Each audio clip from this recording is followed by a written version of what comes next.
Hola amigos de YouTube, hoy les traigo un nuevo video, de cómo descargar un pack de sonidos para tu PC. Bueno, comencemos. Primero deben de ir al link que les dejaré en la descripción del video. Una vez dentro los llevará a Mediafire.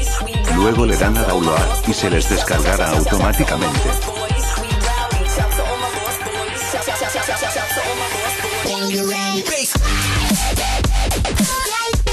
Bueno, yo cancelo la descarga porque yo ya lo tengo.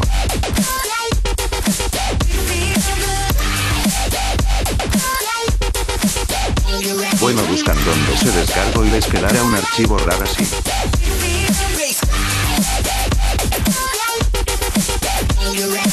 Bueno, al archivo RAR le dan clic derecho y extraer aquí.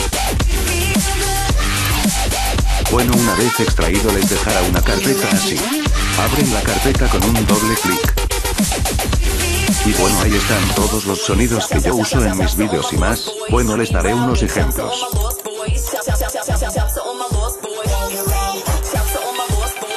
Por ejemplo, este de Gay.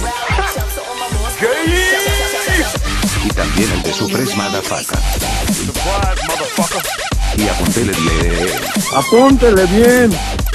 Y mucho más, por ejemplo, aplausos, golpes, teléfonos, gritos, y mucho más. Y las carpetas que están ahí también hay adentro más sonidos.